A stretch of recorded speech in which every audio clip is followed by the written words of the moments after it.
하나님 말씀 창세기 32장 13절에서 23절을 보도록 하겠습니다.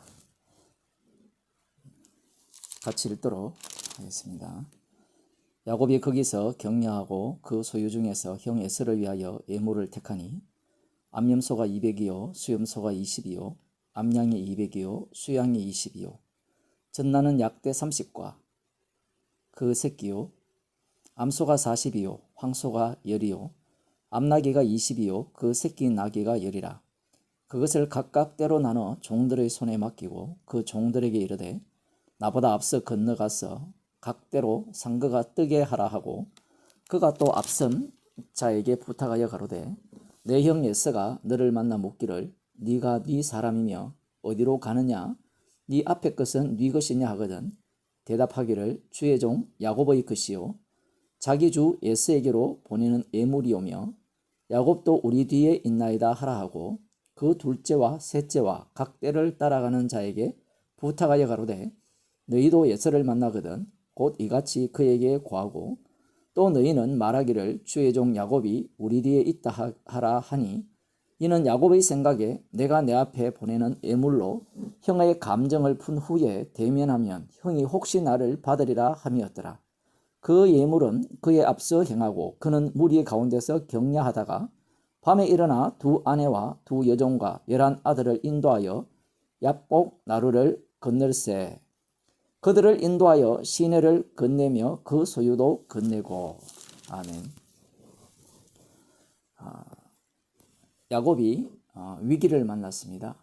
그 형 에서에게 먼저 사신들을 보내었지만 그 사신들이 보낸 그 소식에 사신들을 보냈는데 그들이 돌아와서 하는 말이 400명을 이끌고 이제 이쪽으로 야곱에게로 온다라는 말을 듣게 되었죠. 그래서 두려움에 사로잡혀서 하나님께 기도했습니다.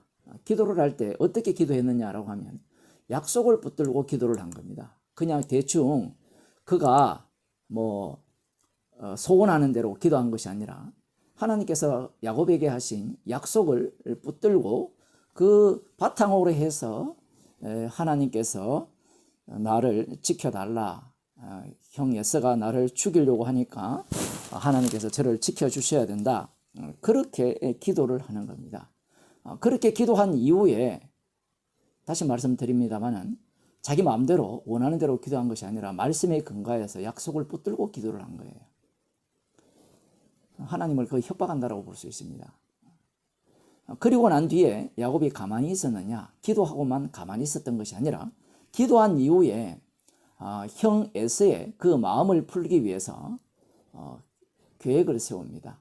어떻게 하면 형 에서의 마음을 풀고 그 형을 만날 수 있을까? 그 형이 마음이 풀려서 나를 죽이지도 않고 나와 함께한 처자들을 죽이지 않을 것이라는 그러한 마음을 갖게 할 거냐. 기도하는 중에 떠올랐을지 모르지만 4대로 나눕니다. 실질적으로는 5대로 나누는 겁니다. 이 예물의 그 양을 보면 상당히 많아요. 야곱이 큰 마음을 이렇게 먹었던 모양입니다.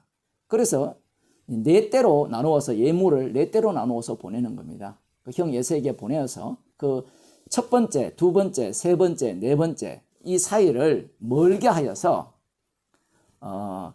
그 예물을 보낸 사람이 이게 무엇이냐 하면 내 뒤에 오시는 그 야곱이 주의 종에게 바치는 예물입니다. 주 에서에게 바치는 예물입니다. 주의 종이 바치는 예물입니다. 이렇게 이제 고하라고 하는 거예요.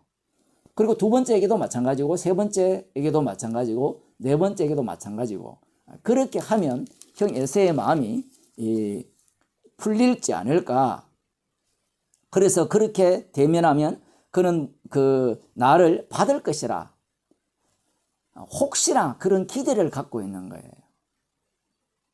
여기서 우리는 이런 질문을 할 수 있죠. 이 정도 되면 야곱이 도망치면 안 되느냐. 그런데 야곱과 함께한 무리들이 숫자가 적지가 않습니다. 상당히 많아요. 여자들도 있고요. 그리고 새끼 양들도 있고 새끼 소들도 있고 엄청, 이 지금 예물만 하더라도 숫자가 엄청납니다. 그러니 400명의 군사가 따라오면 당연히 잡히겠죠. 그 추격자에 의해서. 그러니 지금 이 야곱은 기도하고 자신의 방법을 다 동원해 보는 겁니다.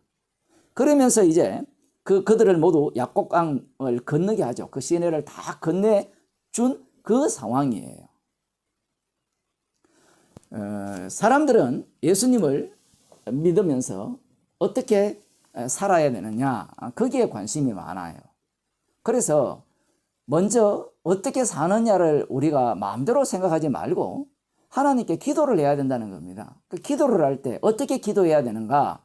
그것은 약속을 붙들고 기도를 해야 된다는 거예요. 만일 우리에게 어려움이 있다든가 힘든 일이 있다든가 뭐 오늘 하루를 어떻게 살 거냐라고 할 때는 무작정 기도하지 말고 말씀을 붙들고 기도하라. 그렇게 가르치죠. 그리고 약속대로 기도하라. 약속대로 구하면 하나님께서 주신다. 그런 식으로 가르치는 겁니다. 그래서 많은 경우에 한국에도 유행을 했고 지금도 그렇게 사람들이 살고 있잖아요.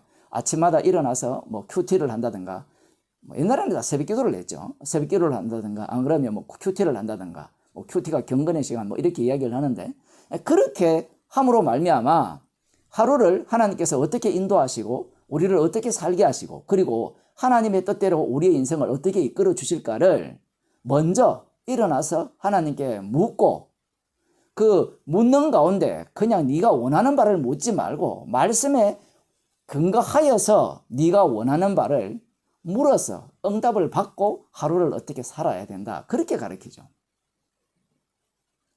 그래서 이 사람들이 뭐 새벽기도도 마찬가지고 큐티하는 그 사람들도 아침마다 성경을 읽고 이렇게 뭐 서로가 뭐 나눈다고 한다든가 안 그러면 자기 스스로 적용을 한다고 할 때 자기 마음에 드는 구절을 뽑아내요. 뽑아내가지고 그 말씀이 오늘 하루를 나를 어떻게 인도하실까 그렇게 생각을 하는 겁니다.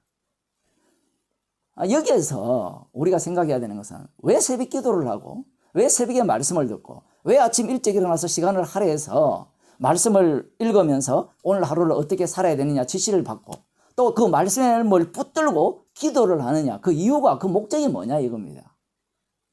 야곱이 지금 하나님의 약속을 붙들고 기도하는 목적이 뭡니까? 물론 그 사람들이 기도만 하는 게 아니에요. 기도하고 열심히 살아요. 누구처럼? 야곱처럼 할 것 다 해요. 기도만 하고 방구석에 앉아 있는 게 아니죠. 돈을 벌려면 열심히 돈을 벌어야 되고 사람을 만나려면 열심히 만나야 되고 그 사람을 만날 때 대충 만나면 안 되고 준비해서 만나야 되고 그렇게 다 하는 겁니다. 그러면 왜 기도하고 말씀을 붙들고 기도하면서 하나님의 인도함을 바라면서 그러한 삶을 살기를 원하느냐, 그 목적이 뭐냐라는 겁니다. 살기 위해서죠. 읽기 싫어서 그런 겁니다.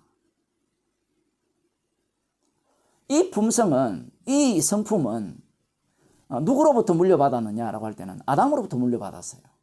선악과를 따먹은 그 아담의 그 후손인 가인의 모습을 보게 되면 가인의 모습은 살고자 하는 모습이지 죽고자 하는 모습이 아니에요.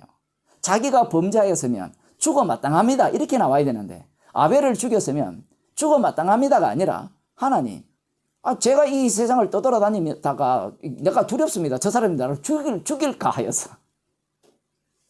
그래서 하나님이 살려주시는 거예요. 살려주시는 게 복입니까?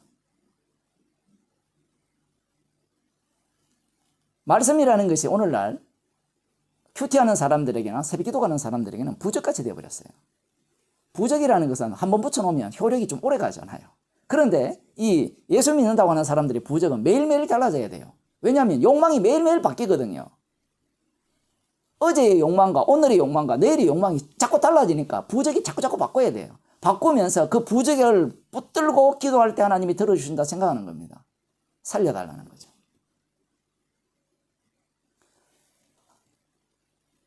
야곱은 자신이 죽어야 되는 대상임을 모릅니다. 왜냐하면 본인의 속에는 약속이 들어와 버렸거든요. 주님의 죽음을 담아야 되는 몸임을 모르는 거예요. 성도들은 이미 예수 그리스도 안에서 살고 있어요.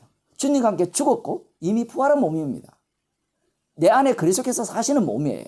그러면 이 성도가 보는 그 말씀 그리고 성도가 기도하는 내용들은 누구를 닮았느냐라고 하면 예수 그리스도를 닮아야 되죠.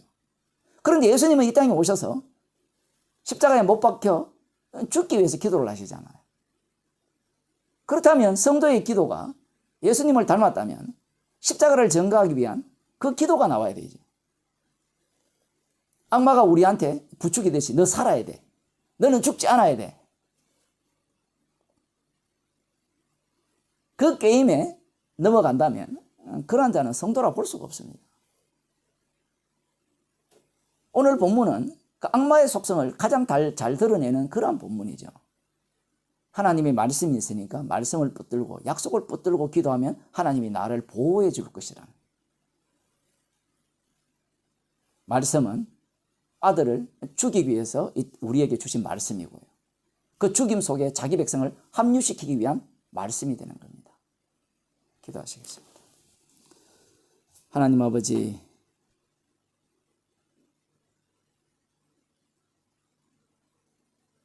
말씀이 우리를 십자가 속으로 인도하시고 이끄심을 저희들이 믿게 하시고 하루의 삶이 주님과 함께 죽는 것이 소원이 되는 인생이 되게 하옵소서. 예수님 이름으로 기도드리옵나이다. 아멘.